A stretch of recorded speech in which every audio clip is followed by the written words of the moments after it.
I have played Dragon Age the Veilguard for over 60 hours and can confirm it's as fun as playing the new formula for Assassin's Creed.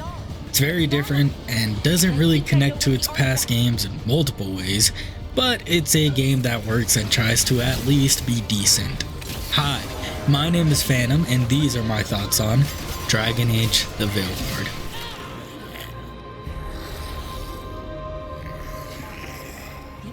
First thing I'd like to talk about is the visuals.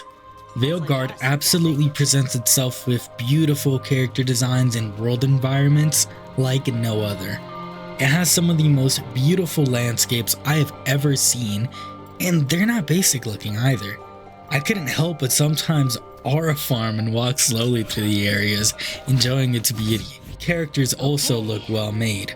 The painting style of the game fits its characters insanely well, and they fit the environment naturally.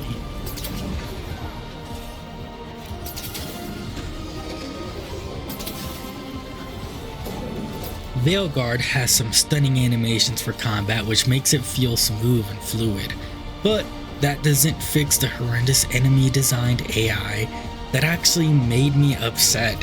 It doesn't work with logic, it kinda just attacks, allowing you to easily counter and win. Sure, some enemies were tougher than others, but it would only be because of its stats. When I played this at the max difficulty, it just felt unbalanced and rough.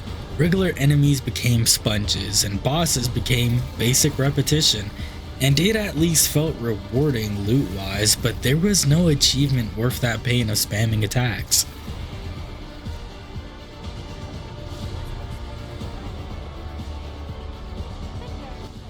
This is where I really dislike the game. The story of Dragon Age is basic, uninspiring, and the lesson was super underwhelming, straight out of a children's book.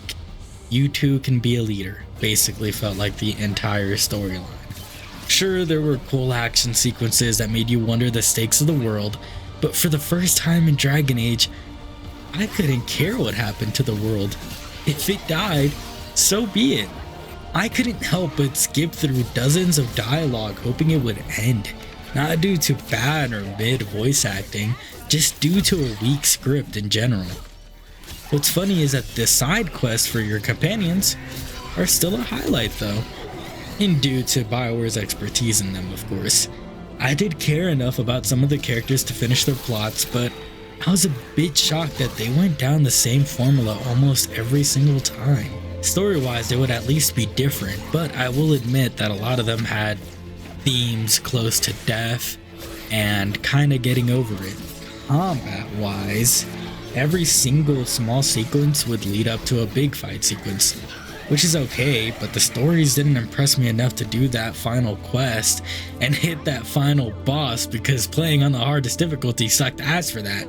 Anyways, that formula pushed me away from finishing whole quest lines and going straight through the main story instead.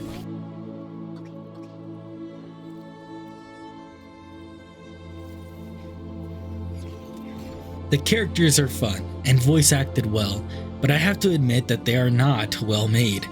If I could compare these companions to a D&D sheet, it feels like looking at a whole bunch of neutral, chaotic, or lawful goods. No evil. No just in the middle person. For some reason, all of the characters are interested in doing the right thing. And that's all. No conflict, no bad guys just doing what they need to, no betrayal, nothing, just a cast of good guys. Which makes zero sense for an RPG. Speaking of which, Rook, the main character, is also just a good guy who can be aggressively good, at the most renegade that you could possibly be in the game. I've had enough of your snide insinuations.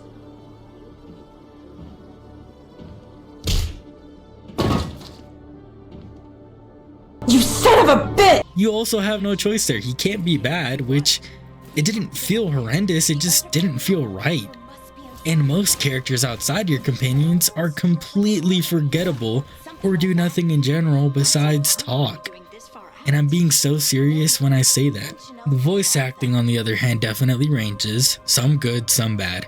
I felt that Rook's male actor was actually pretty good.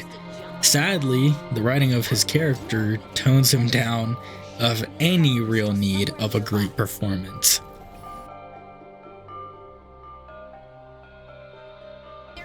Now, the music for Veilguard is okay.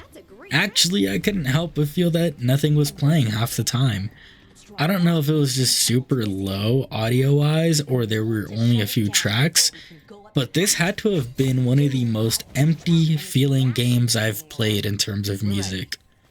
And you know what? It kinda works.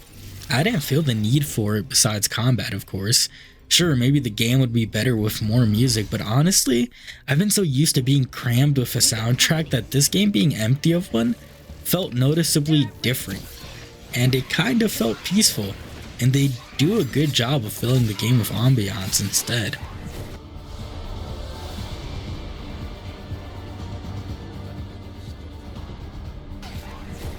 If you were wondering, I do recommend this game. Veilguard didn't give me what I wanted. It fumbles in plenty of ways that I believed should have been basics for BioWare. It's a step up from Mass Effect Andromeda, sure, yet a step lower than everything else in their catalog of games. Besides Anthem, I still haven't completed that one. If you were wondering, I give it a 7.5 out of 10. Fun, simple, yet that's all it ever was and is. Those are my thoughts on Dragon Age: The Veilguard. Thanks for watching. Keep doing great things. You're good at them. Bye.